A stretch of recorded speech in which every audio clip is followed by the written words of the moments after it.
Who's doing the intro? What's going on, everyone? Thank you all so very much for joining us yet again, yet again. Thank you all. And we have here's Roy. Roy is being added to the mix. All right, so let's do this real quick. I'm gonna let everyone introduce themselves. Let's start at the top. Besides myself, we have go for it. Whoever's at the top. So it looks like it's Will. As Will. Can Will not talk? Are you implying that I'm just on top of things? No, but you're I feel like currently Marie on the was. screen. Look, And I didn't know who feel was like going to be Jason on top wanted and to who be. wasn't going to be on top, so I just said let's start with who's on top. Before somebody makes this a bad sex joke, let's just go. Come on. It already started that way. Okay, I was trying to see how long I could go without speaking, but I just can't because I love you guys. But anyway, my name is William Whopper. I'm the video guy here. Really excited. Can't wait to talk about today's episode. All right, next. Now, Marie.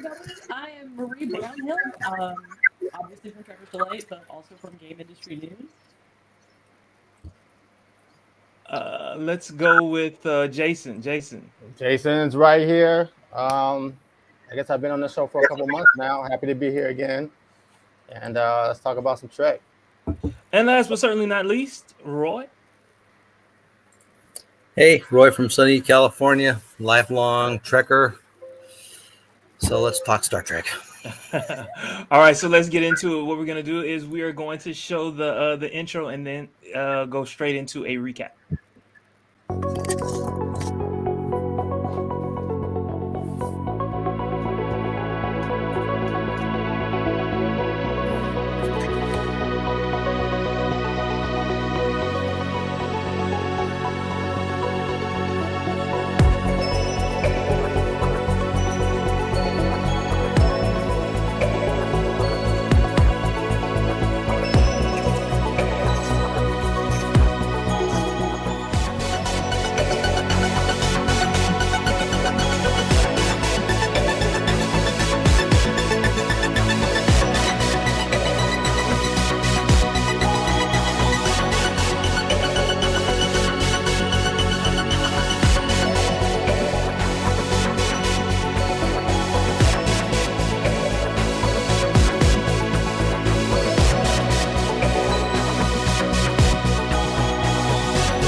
What's up, Trekkies? It's your boy Will Walford here with Trekker's Delight, a Star Trek-inspired podcast. Before we get started, we're going to give away $100, so make sure you like, comment, and subscribe to our channel where we will announce the lucky winner every single week. Now, welcome to Trekker's Delight.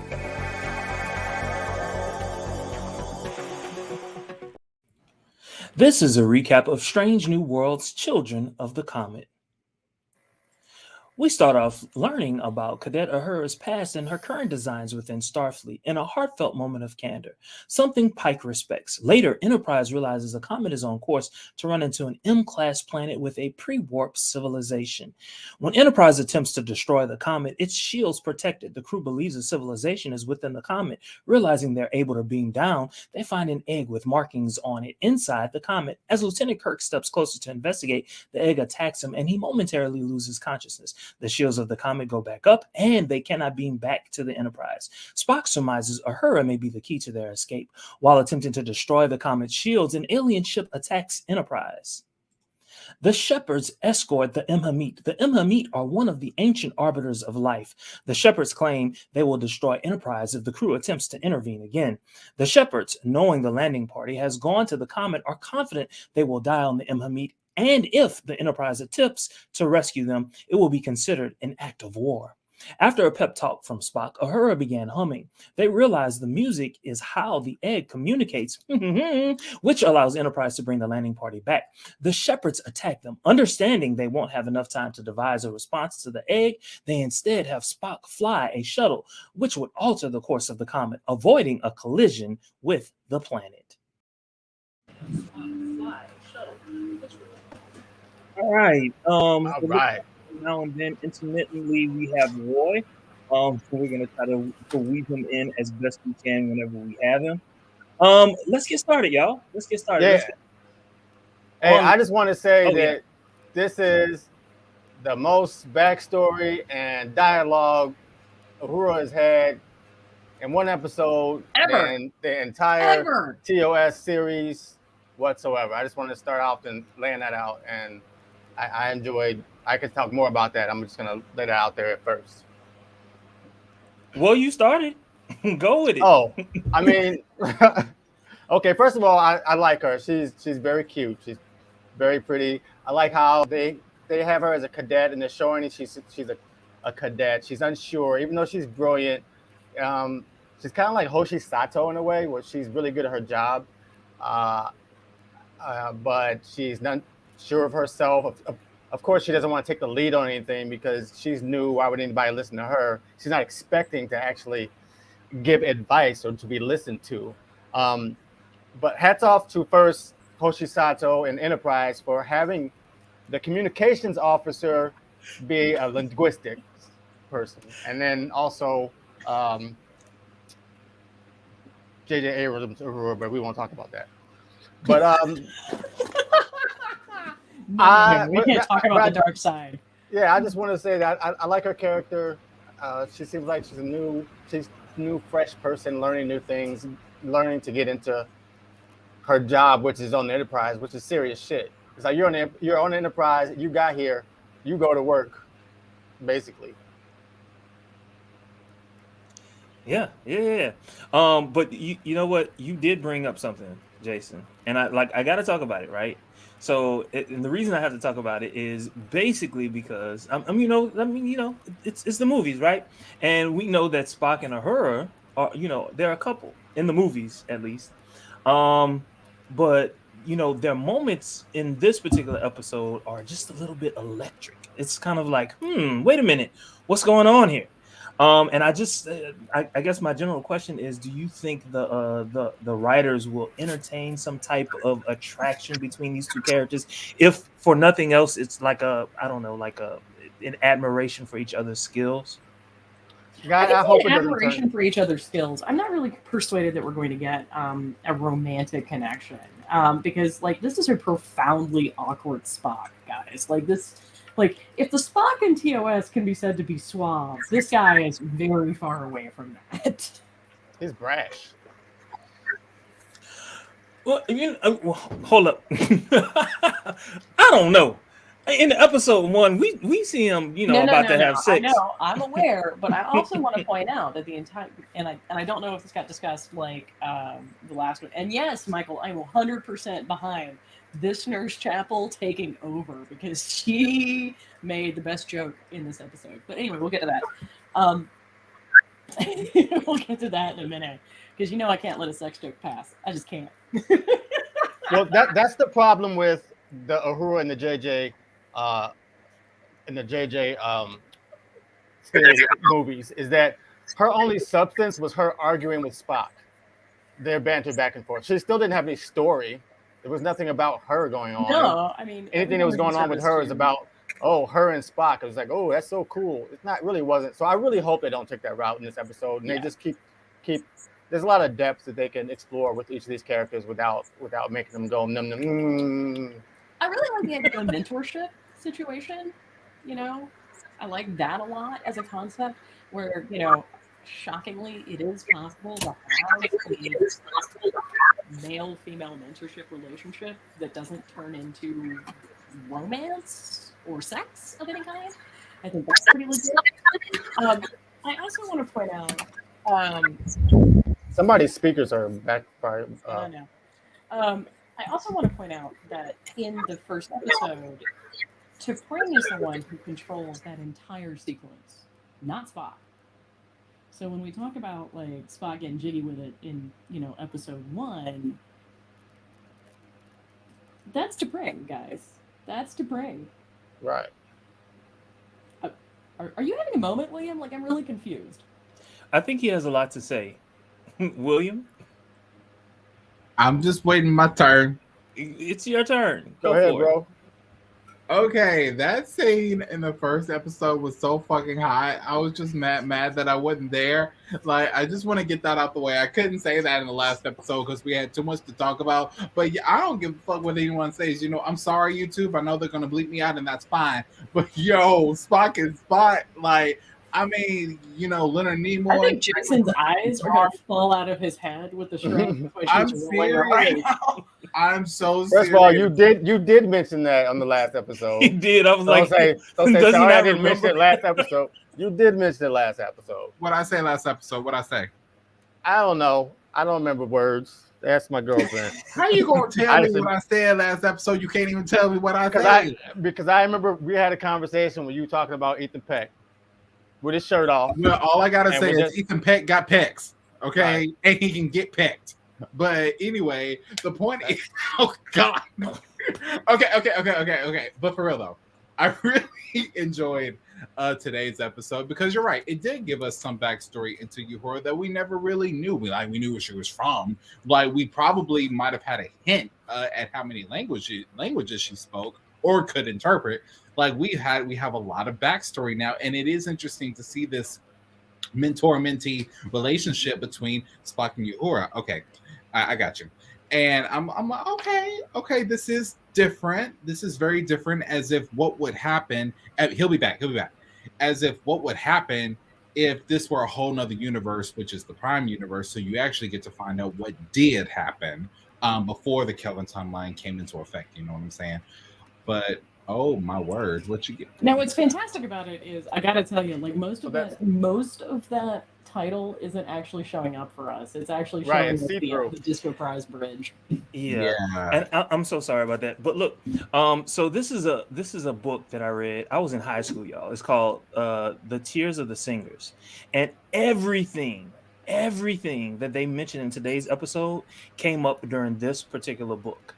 So for me, I had already known all of that, but I also, as I was reading, like I knew that, you know, it wouldn't necessarily show up in Star Trek, but all of this has been out since the 90s. Hold on, everything about her character. Even back further, we know that Spock is going to get an official canon first name, and it's going to be Shin Tagai, in as much as I can pronounce it. And that's actually from one of the novels as well. That goes back even further. So we understand that Strange New Worlds is very much in dialogue, not only with all the characters that we have floating around from the original Enterprise. Ensign Kyle, anybody? Was I the only one? Okay, so all of this was like episode 1, and so like I'm loving it. Keep going. Right, I'm sorry. Right. I wasn't here for episode 1. I had cult things to do, so you know. Hey, I think Ensign Kyle deserves a chair. Why does that? And also, by the way, Marco, I'm here this time. I promise. Clearly.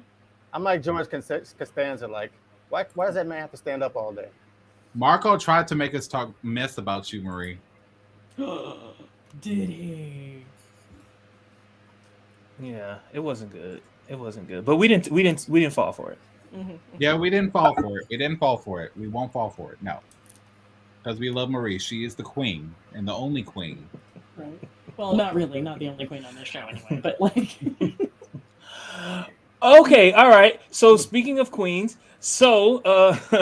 this particular episode makes us believe that Uhura will come to the rescue of the crew. She was important. She was definitely important, but she didn't necessarily rescue the crew. And so I guess I'm wondering, why do you believe they didn't allow that to happen? Well, one thing, they're a team, so it doesn't always have to be one person. Mm-hmm. It doesn't always have to be Michael Burnham save the show, or Wesley Crusher save the show. You know, as a hypothetical example. Right, it's a hypothetical example. I kind of didn't buy the first. I went back to the first episode to see if she was humming at all in the first episode, and she was not. But they planted it early, so that there's Hemi. We can talk about that dude. What's his name? Hemmer? The engineer, chief engineer? Yeah. I don't even want to know what he's going to do with that carrot. He's the Star Trek Daredevil. So many things. So many things. He's Geordi mixed with Odo mixed with Daredevil. I can't. I can't. Y'all, if y'all can see the faces of everyone right now, I'm so happy. I'm so I can't see nothing but what you put on the screen. I mean, you're gonna have to Okay. come on. All right. We've seen our blind Einar now, which is also, by the way, a really fun callback to Enterprise. Yes. Yeah. Now, I wonder, it's really strange we haven't seen more Andorians, given, I think I said this before, given the fact that they are part of the first founders of the Wait, Federation. that was an Andoria? That's an Yeah. Einar. Yep. Yes, that's a So- minority. Do you remember Oh. when They sit in called- the back of the bus, these guys. Okay, I was gonna say, like, I knew. These are the psychic ones. I actually thought they had died out by this particular time period, but what do I know? Well, they were very Okay. small population, from what I Yeah, understand. yeah, they were. I mean, they were the ones that were living off like in the extremely inhospitable like Andorian ice desert, because apparently that's all we have are deserts in Star Trek. By the way, and like they lived out there, and Shran and Archer end up there, and there's this sweet little girl, and Shran ends up married to the sweet little girl. Ringing any bells? Yes. Boom. Ring my bell. Oh, Ring a ding. oh my god. Right, that popped in my can't. head. I can't. I don't Thanks, Jason. know. Thanks, Like, Jason, for the earworm. Cheers. I feel like this is. I don't know what this show is anymore. Like this is pretty much a show of how many sex jokes can we squeeze into Star Trek while we're talking about it, and just making everyone have the most cringiest faces. I wasn't even trying to make a Dude, sex joke Nurse at Chapel. all. Okay, can I go to the Nurse Chapel thing now? I'm going to go to the Nurse Chapel thing. I'm not even asking permission. Nurse Chapel literally makes a BDSM joke to Spock, of all people, in this episode. What she said? That's why I Right? love that girl. Her and I could be best friends. I'll let you know. I Well, desperately want to be her bestie because she is amazing. I want to be her bestie and possibly Ortega. She is amazing. I want to be her bestie and Again, this is them actually doing something with characters that they already had that they never did in TOS. Well, they did. They did. A little bit. They didn't do a lot with. They didn't do a lot I with mean, her. a hint, but they always made it more about Kirk and Yes. Nurse It was a Chapel little had bit precisely more than a two hint. defining characteristics. Well, 3: blonde hair, legs, and a crush on Spock. Nurse Right. Chapel has blonde hair. Exactly. It was platinum. But It was you platinum. let's I was go. gonna say it's platinum. That's why I'm saying she's the best friend on the show. I can already tell you we already know who's gonna live, but I already ascertained who's gonna die. Oh, Where's she at? Ortega's? Yeah. Her- You're not gonna, her- no, I don't want to lose Ortega's. No, I'm telling Of you. course you it's don't. gonna be Hold on her. a minute. Of course It's you going don't. to be her. Thanks, Jermaine. The way I think it would be her. All I think right. it would be her. Chiquita Banana here is literally named Noonien Singh. Mhm. she ain't gonna Yeah. die. and we don't know where that's going to go, but we know that if that doesn't go anywhere, then that's kind of a waste. But they did it on purpose, and that's going to go somewhere. Yeah, absolutely. They were like, "Oh, Trek nerds, big stars, and I get and her hate for the Gorn. Come on, yeah, no, Which we're I'm gonna get interested Gorn. in seeing how they're gonna make the Gorn look like, because we haven't seen the Gorn literally since TOS. I'd be like, Enterprise. y'all got captured by the Gorn? You see how slow they swing? And you couldn't be the Gorn? Well, I mean, the Gorn are probably next up for a redesign anyway, because clearly Hemix, whatever, our blind chief engineer is it has the new Andorian face model Mhm. from Disco. Like that is very much If they can re. Was that Roy? I believe it was. It was. But Roy, you were cut out, so we didn't hear. Yeah, I all said of if what they you can. said. And you're kind of out of sync. No, I said if they can. Yeah, I know. If they can redesign the Klingons, then they can redesign the Gorn, right? Yeah, that's Oh, what I'm saying. Is absolutely. that they're I next on the mean- chopping block. I mean, First of all, they would have to. They couldn't wear the same costumes they wore back then at all. I mean, it's not. I don't that know what hard. you're talking about, Jason. I thought the Gorn were remarkably fashionable. I'm sure it's not that hard to make a giant glyco-looking species. right. I mean, Okay. that's all they are. Giant Excuse lizards. excuse They me. should I talk need like your the guy bourbon for too. this. They should talk like the guy called Lizard Gecko. Okay. Okay. Well, speaking of Speaking of lizards. speaking of, so in today's episode, Pike has a new hairstyle. Like, what's going on with that? I don't also know. really I want to don't know. know Like, how they're doing this. I want to know Bolians. how we're getting Anson Mount's hair that high. Maybe they got the Bolian. Wasn't it a Bolian barber on T? I mean, TNG? y'all, I will tell you, I am not unfamiliar with volume and curl, but like this is getting epic. How high can you go? Oh, honey. I mean, on my worst days when I'm in the South, I could possibly rival Will there. Oh my god. The comments. Hey, The comments. when here's the thing: when Pike was talking to Uhura and he says, "Where do you see yourself in the next 10 years?" and then he all of a sudden he says it and he reflects onto himself and realizes that where he's going to be in 10 years. So he kind of takes that moment, and you can see it. We see this is going to be an ongoing theme throughout the entire season. Yes. Definitely. I hope they don't drag it like they did with Picard's mom. Like, oh god, they're talking about his mom again. He's got a flashback.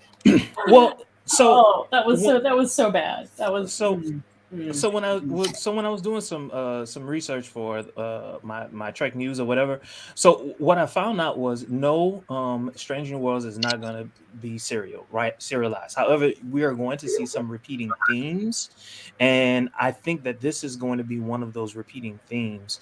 And we kind of sort of talked about it during episode 1. Well, our recap of episode 1. I gotta tell you, I really like it. I really like the fact that we're allowing Pike, who is being, I mean, and he's clearly manifesting as like this hyper masculine, like, super out there guy, but we're allowed to explore how this knowledge is impacting him, and I think that's fantastic. Yeah, and this whole episode was based on the idea of is there fate, and can you change fate? Because the Comet was predestined to be there. And so were they, predestined to be there. And so it's kind of like, well, was that fate? Can they change fate? Who knows? What I like about this is it kind of begs the question about like how much free will, how much choice do we actually have in the things that are going to happen? Because what's happening with Pike is we're focused on whether or not he's going to make the choice to put himself in a situation where he's going to save these cadets, right? And we were also focused on Uhura's choice. Like, is she going to stay in Starfleet? Is she not going to stay in Starfleet? All of this is about like a positive decision making model, and then we get this curveball thrown at us at the end where apparently Mahanit, whatever, knew what was going to happen with Spock. My question is, did Spock actually do anything, or was that if Spock hadn't have done that, would that piece have broken off anyway? No, it wouldn't have. No. He literally had to superheat the ice that had started to coalesce around Mahanit's like temple structure. Right. But maybe that was going to break off anyway, and he just thought he did something. So if you go with what happened, so the entity, the Imhamit, whatever, they sent information to the Enterprise, and I guess assuming that the Enterprise could understand what they were saying, they were basically telling Enterprise to do exactly what happened.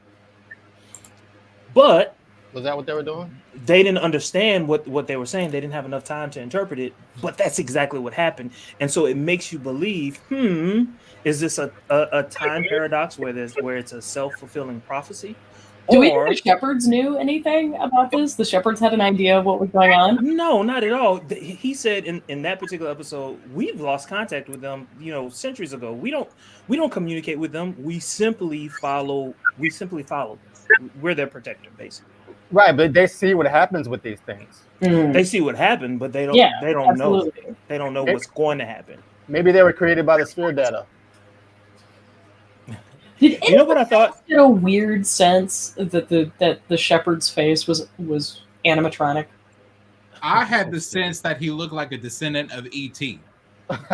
He does look like E.T. I literally, Yeah. if I were there, I feel like if I would have like not even like a real soccer punch, but if I would have like poked his face or something, it would have bounced. Like, I kept hearing him speak, and I was like, this sounds an awful lot like the narrator for Voltron. Like, did we get a voice actor for this? Also, I gotta say, I do appreciate the makeup and the prosthetics they gave to that alien because it did give me some TOS vibes, like how specific yet bland that face was.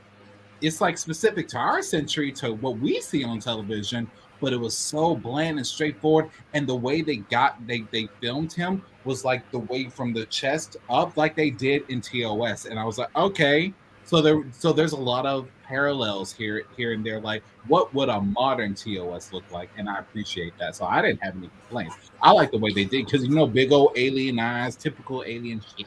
Like I really liked it. It was good. But still, I couldn't take that alien seriously because what that alien reminded me of was that other alien, the Shellyak from TNG. Yeah, and that's what I'm talking about. Like the strange sort of motion in his facial structures that didn't quite go along with what he was actually saying. Mm-hmm. And so I just kind of wondered maybe if there were like some, animatronic processes underneath the prosthetic, if in fact that's a prosthetic and it wasn't CGI. He looks like he needs a hug. Maybe that was the lag in the translator. I like it. I really love that moment where Pike is like, shepherds? Right. Because that is one of those moments where, like, I mean, I have to say, like, Picard was able to take all of this seriously all the time, and so was Captain Kirk to a certain extent, and everybody else. But there has to be this moment where you're faced with something that's absolutely ridiculous, and you just have to turn around and be like, shepherds? Right. This literally explains everything in TOS. It's just the universal translator. It's just that. And also, can we have a minute to talk about the way they titled this film? They titled this episode Children of the Comet. I really like that. I do. Explain. It's like, I mean, it's who are the children? Us? I mean, the Enterprise or? I really believe it's the Enterprise. I believe the Enterprise is the children of the comets. I mean, of the comet. Excuse me. And then it rains on them, and they're like, "Rain, our blue paint is fading away." It looked like it was. You look at it, it's like it's just fading away. And it's like, oh my god, we're white.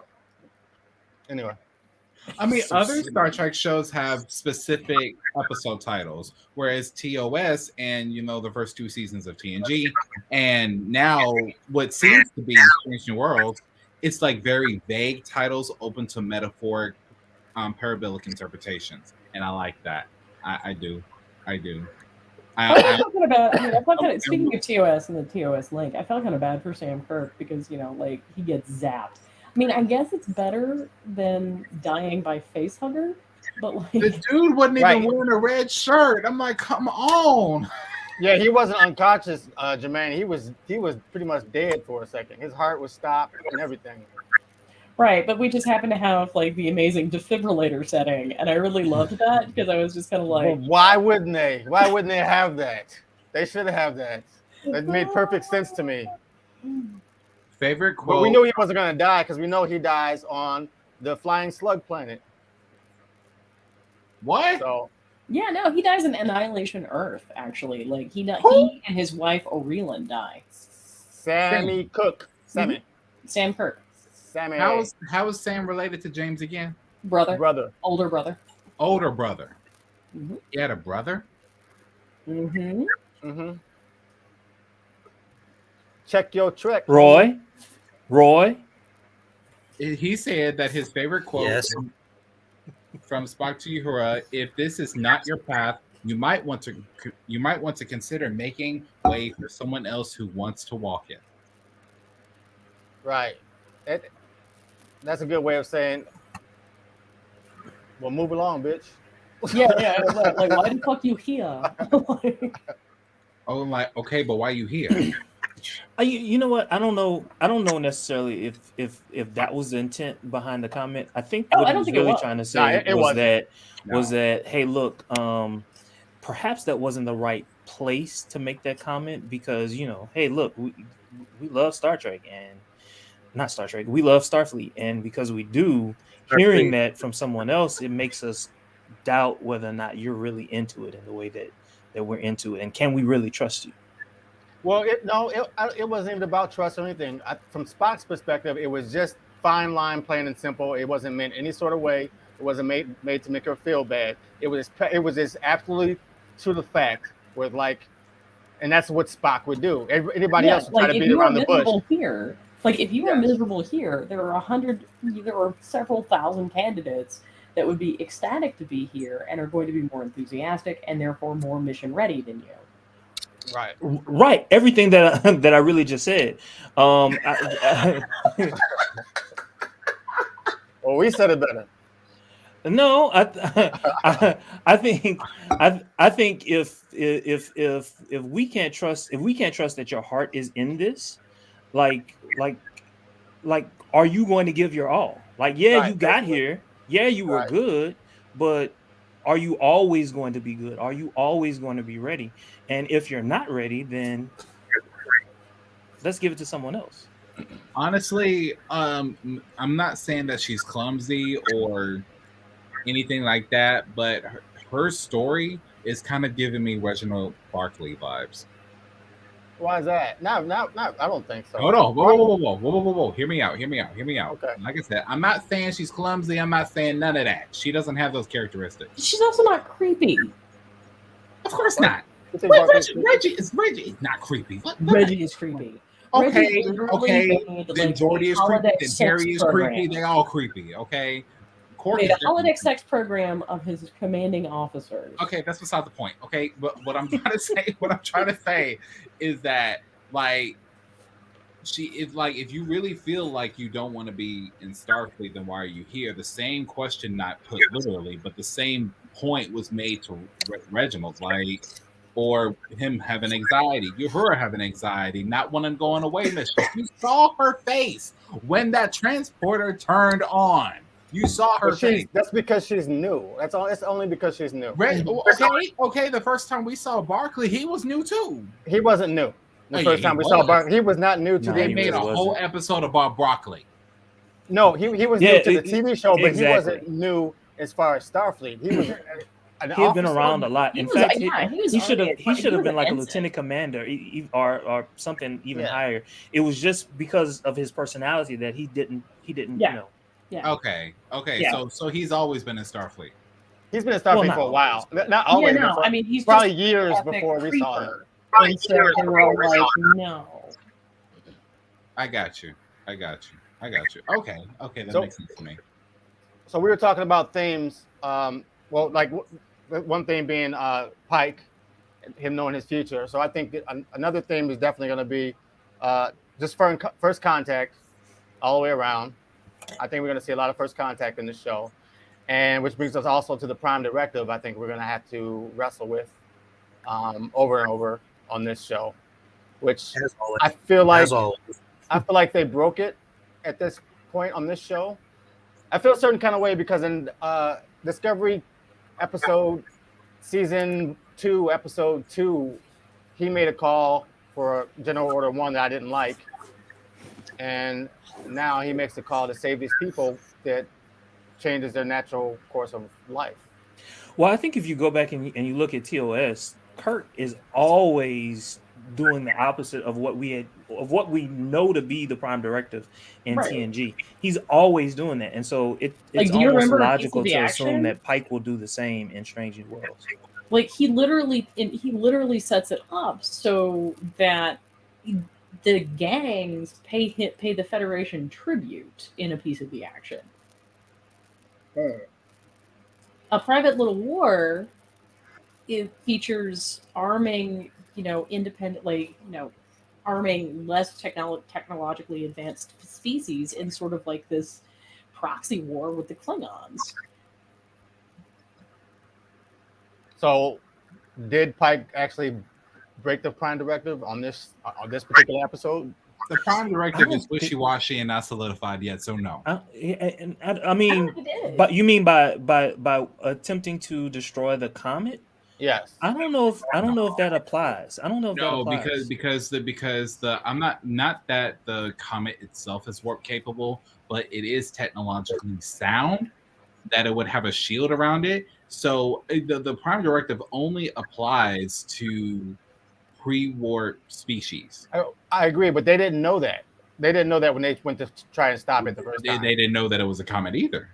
They knew it was a comet. Yeah. They didn't know it was controlled. I mean, they didn't know it was This is actually a much more interesting question than I think we're giving it strips for, because for example, we know from what is it, Homeward? I think is the Homework, yeah, TNG, TNG season 7, where it's a season 7 episode. It's really terrible, and it's really all about Picard being completely and utterly willing to let this entire species die because their planet is dying, but Nikolai Rozhenko is not, and ends up putting Picard in this profoundly awkward position. This is a very different situation. I mean, this is literally the same sort of situation that we're seeing with Pike. So, like, Jason's question is it violating the Prime Directive to try and move that comet?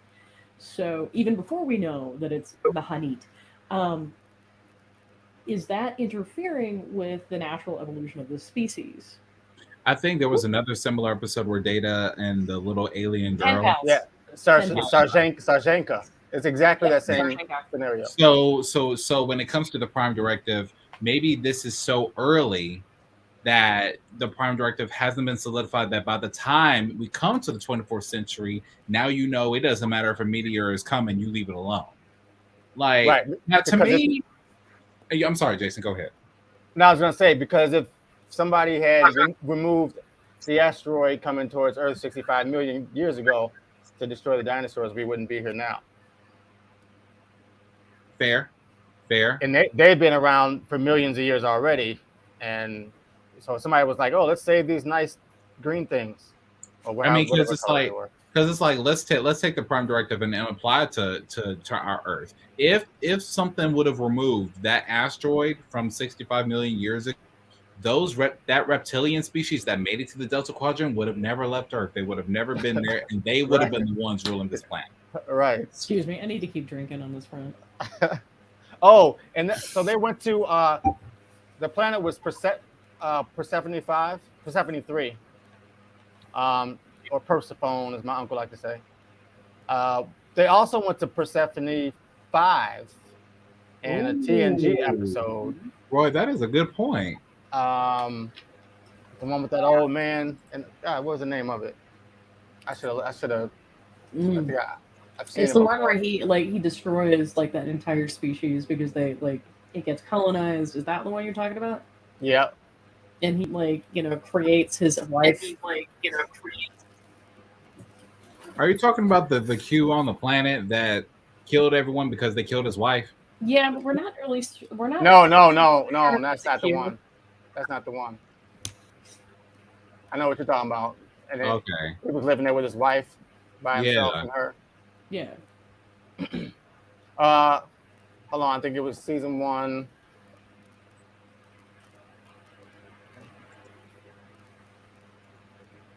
So Roy said in the comments, it's called Too Short a Season is the name of the episode. Okay. So Roy said in the comments, the comet goes around seeding planets. It's a ship disguised as a comet. Right.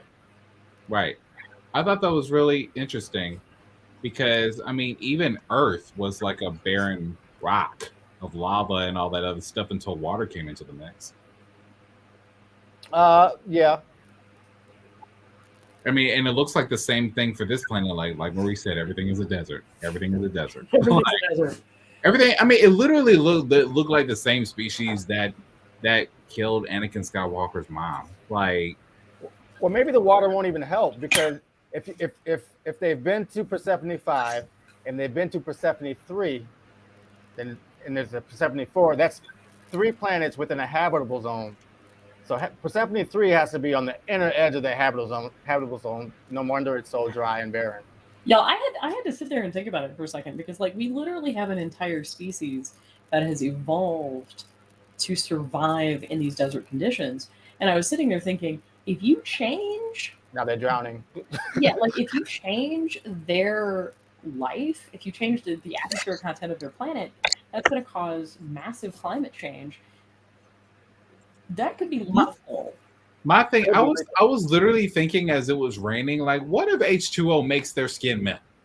Like because my thing is, why are you smiling over something you don't even know what it is? You don't even know what water is. You do not know what hydration is. Like, no. I think they know what water is. I think they just don't have a lot of it, right? okay, then they need to call Neelix. Wait, what? Okay. Don't worry about it. No, that was funny. I don't think water is toxic. toxic. My nose, it burns. I don't think water is toxic to too many things in the universe. I Wicked mean, Witch of the West. I was literally thinking it works on the Wicked Witch of the East. Was it the East? Whatever. No, East is the one. It was the Wicked Witch of the West because East is the one that ended up wearing a house as a hat. Water is like the only thing that makes me maybe believe in God is water. And that's Water. Just water. Just water. The attributes of water among any other liquid. First of all, how many liquids are there on the planet? There's like only a couple of them. They're all metals, but then you got water. What the fuck? It floats when you freeze it on itself. It expands when you freeze it. There's so many attributes about water. It's just, I mean, it's for anyone that just might get a little bit too thirsty. We're getting into some deep shit now. I don't know why Jermaine's putting up with me or why Marie's putting up with me. I'm literally in the middle because it's not too in your face. It's kind of like you got to catch it. Like we're letting the crazy like hang out in the background. Really, is what's going on. And Will and Roy is just watching on. I know. It's like, why am I on here with these children? So what else do we want to talk about here? Yeah, I was just wondering, but you know what? Let me do this because I don't know when we'll be able to do it. So last week when we saw the first episode, there was a bit of contention about how good that particular episode was, and I was just like, hey, it wasn't the best episode that I had seen. And I believe it was Michael. I don't know if Michael is still watching us live. He should be watching right now. So Michael was like, hey, it's a 6 out of 10. And so I was wondering, basically, what would you give this particular episode? Why did you beat me to it? I was going to ask everyone that question. Yeah, Michael's still here. I give it an 8. We're waiting to hear. Like we're waiting. So are we doing 1 to 10 or are we doing A, B, and C? 1 to 10. 1 to 10. 1 to 10. Who does Okay. A, B, and C? Well, Michael gave it a 5 out of 10. Really? I give it an 8. Ooh. Is that like 5 as an F or like 5 as an average? 5 is enough. 5 out of 10. That's it. That's a 50, my dude. Yeah. What'd you give the last season of Picard? A 3? Shit. He was not a He fan. gave it a 7. Roy get a 7. Roy gives this particular episode a 7. Is that what you're saying? Yeah. Okay. Jason, what says you? I give it an 8. What say you? I give it an 8. I like it. An 8. Okay. Marie. I'm kind of somewhere between a 6 and a 7 myself. Okay. All right. What Marie? What was your first episode's number? That's a tough call. Because I remember being really excited about it and really like, I think I was really in love with the episode's vibe and the vibe that we were going for. And so I was really enthusiastic about it. The reason this one kind of gets like a 6 or a 7 is because there are a lot of like disjointed pieces that don't quite marry up. Like, why do we have to have Jesus the Comet? Like, I don't quite get that. Senator. So, Michael, how was the Space Gala? I literally just got in from a fundraiser, and I was like, I wanted to be a part of this, but the fundraiser went long. How's everybody? We're doing well. How much money did we get?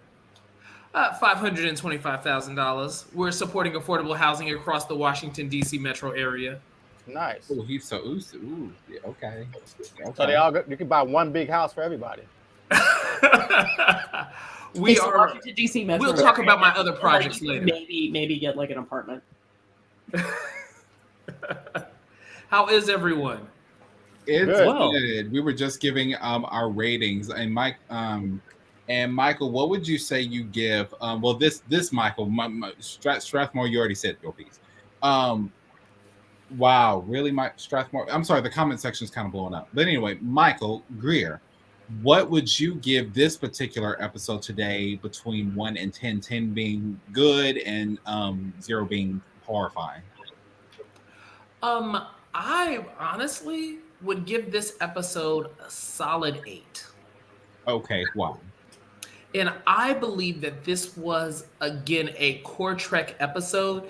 And when I finished watching this episode, I literally sent someone a message and said, in 15 years, someone will be able to come back to this episode and write another episode. And I believe that as we're building a universe in Trek, that's what we're doing, and that's what this is all about, really making sure that we create threads that build on in infamy. And I think that this is really an episode that allows us to do that. And I can picture an old, decrepit ship of the Shepherds coming back in 10 or 15 years, being, of course, recreated with a new idea, and utilizing that same schematic for the shard, or the asteroid. I called it a shard in my mind, but using that shard that's left over and seeing the birth of a new species, and it being the new 10C or the new and seeing the new Farpoint Station episode in 15 years. This birthed that. This truly, truly gave it that feeling. Now, I did have some problems with it. That's why I got an 8. I think that I just don't know what they're doing with Spock. Like,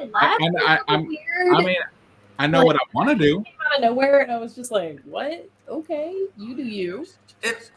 I just don't get. I don't get what's going on. Like, I don't get what they're doing with Spock. Una, I won't say I don't understand. I think she's going through some transformations. Are y'all playing pass them off? Or I don't know what's going on with these faces and screens. Hey, I agree. I'm not, maybe because I'm stuck on Leonard Nimoy, but I feel like this Spock, even just, he's too forward. Like, he's too, like, when he says something, he's like almost angry when he says things all the time. I mean, he's still a kid at this point. Yeah, Like, I think that he ain't no 70, 80 years old. He's literally in his 20s. But I mean, hasn't he gone through the full Colmenar and have had a full purging of emotions? Baby, that don't mean nothing. No, You all seem to forget that even in POS, he was expressing emotions. He was expressing emotions in POS, so we would expect him to express more emotions in this. Not in every conversation, just about, like, when he was on the bridge and they were on the first episode and she was like, "Put up the shields." He was like, "If you put up the shields, oh, that's a sign of aggression, man. It's a sign of aggression." He is learning to lighten up, because I know y'all heard that laugh. I know y'all heard that laugh. At the end. Yeah, Like, and how they did it so subtle. And do so you remember where No Man has gone before? yes. Right. All the screaming Nimoy did in that episode. But every once in a while, yes. Ethan Peck is like channeling that very early version of Spock, and That's what I'm saying. From there, and so it doesn't like Spock isn't bugging me. This episode sort of bugged me, like, because what it's thematically speaking. I feel like you need to get that garage door checked, Marco. I really do. but thematically speaking, this episode was kind of a mess because what it's trying to do is it's trying to set up this question of, do we have free will or is everything preordained, right? Because this is the crux of Pike's emotional The dilemma. destiny thread is what I called it. And what's kind of struggling is that, like, on the one hand, we have Starfleet and Star Trek's ethos, which is solidly grounded um, in science, not in faith, and in all of that jazz. And this episode ends with us asking the question of, I mean, like with this ending of, is it really? I mean, it could have been preordained. So if it's preordained, then your death is or your misery is preordained. Would you say it was solidly grounded though? Because there's been a lot of question and debate about it throughout Star Trek. I mean, forget DS9 because that whole show was about Predetermined life. Yeah, there is faith and it does exist. But the reason they get away with it is because we've got aliens that exist outside of time and are seeing, present, past, and future all at once. We don't have that necessarily in Strange New Worlds.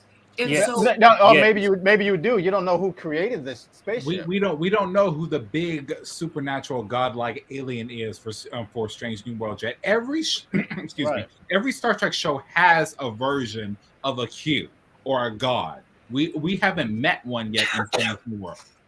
Anyway, Michael, you were going to say something. So I was going to say, Marie, I really thought about this, and it was actually one of the hopes that I really wanted them to do with Spock in pulling it back to logic and taking it away from destiny.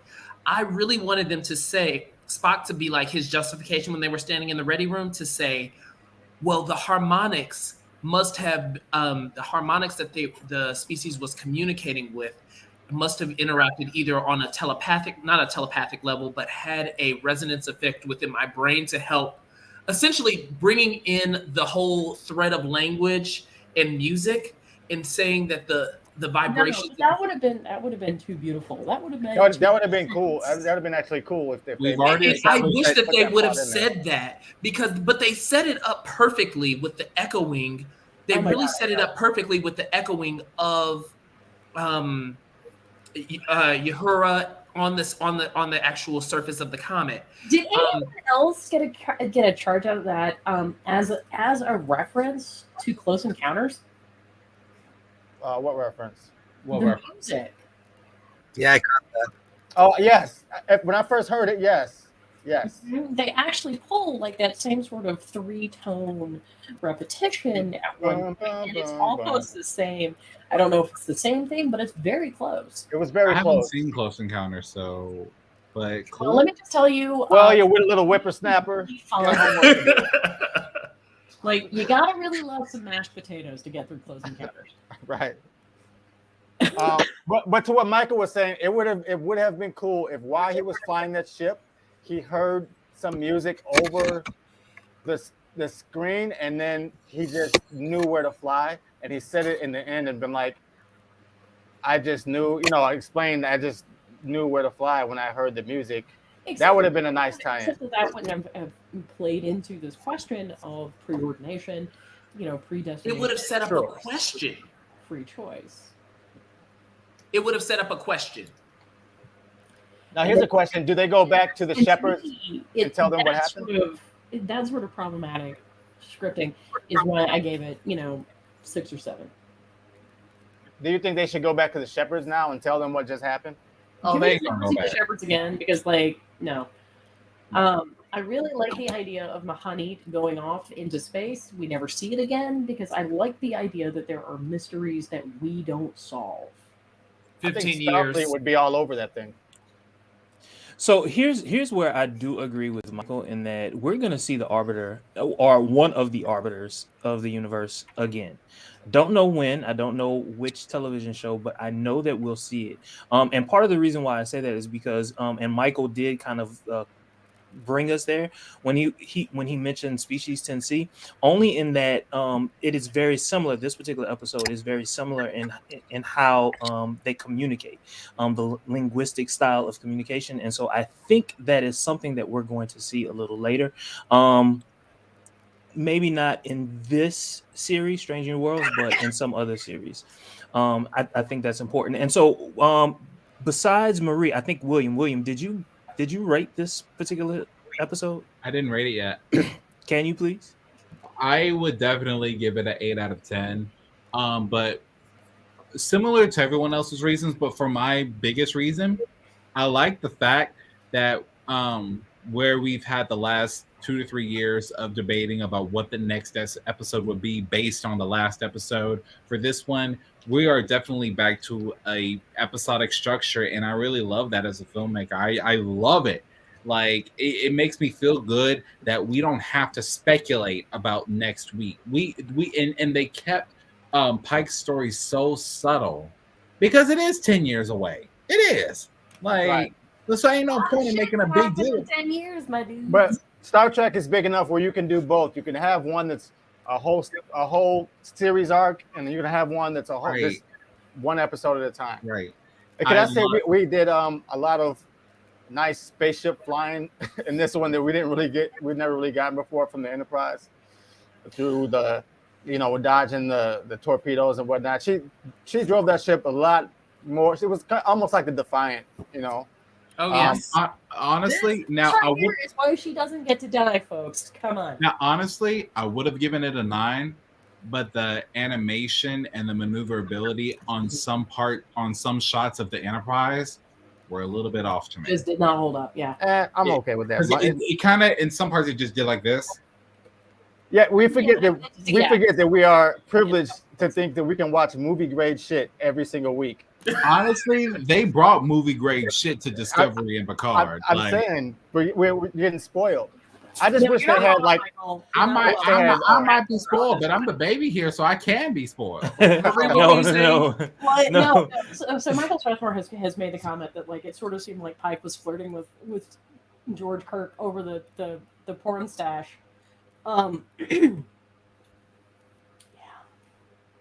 Oh, that's well. No, he was just making a reference because it looks so crazily odd in TOS with Kirk sitting there with his mustache laying to the side. It's almost the same exact shot, actually. Porn stash, guys, come on. I want to say this last thing about the spaceships. I really wish they would take a note from Battlestar Galactica, and you can see thrusters. You can see like when it turns, the thrusters shooting off. For some reason, I love that when they do that and with spaceships in space. Oh yeah, when they get real specific. Yeah, so you can see you can see the thrusters moving the ship each way when they turn and everything. BSG did a great job with that. They also did that a lot on Enterprise. Yes. They did that on Enterprise. Yes. So can I tell you? And I know I came late, but can I tell you about some other? Well, has everybody rate? I'm sorry, I'm asking too many questions. Jermaine, did everybody rate? Everyone but me. That's the word I heard initially, and I was very, very concerned. I'm an 8. He's an 8. I'm an He's an 8. He's a 7. Roy is a 7. It's just backwards. Michael was what? Michael's an 8. Michael's an 8. Marie's a 6 or 7. Yeah. And Jermaine. Can we just say 6.5? 6.5. No, I would say that that this particular episode was an 8 for me, and this is the reason why. And you all know that I love it when they do character development, and that was a whole lot of what they did in this particular episode. And I love character development because what it does, again, back to Michael's point, is it allows for an arc to be built around a particular character or characters, and it kind of introduced for us that I can't think of his name, but the chief engineer. This episode introduced that particular character and his abilities and what he'll be able to do later on.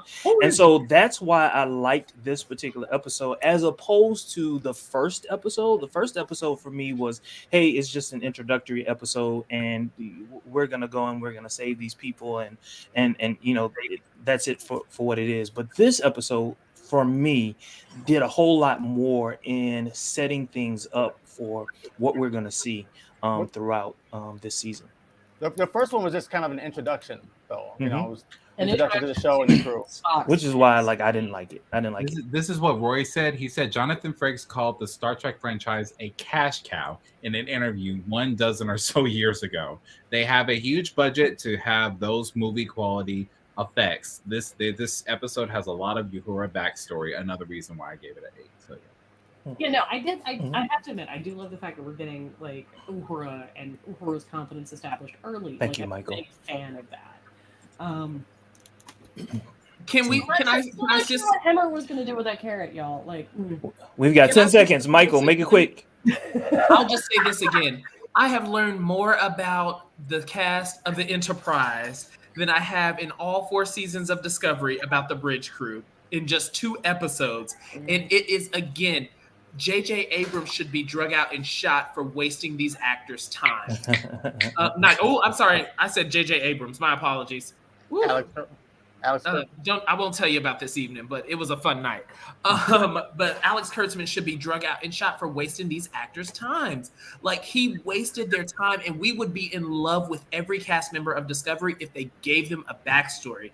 And they had Star Trek shorts, they had all of these opportunities, and they wasted their time. And they should all be upset with Alex for that.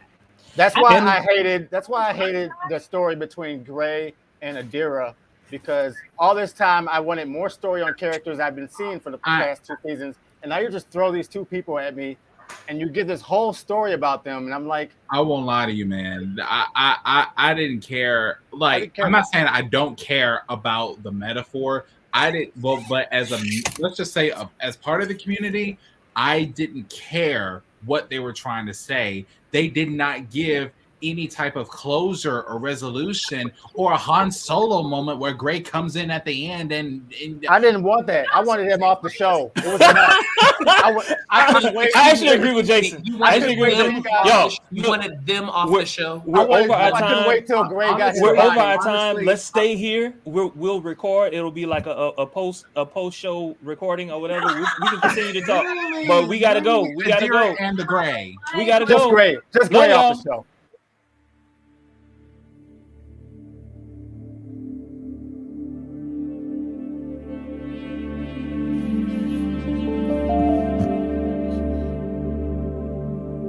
Now, again, I'm going to say this again because we're near the end of our show. If you are our allies, we are not talking to you. We are not talking to you. This does not... Okay? We're not talking to you. Stop trying to take our and make it your goddamn business. It ain't got nothing to do with you. It ain't got nothing to do with you. Our experience of grief independently. Bruh. Yes.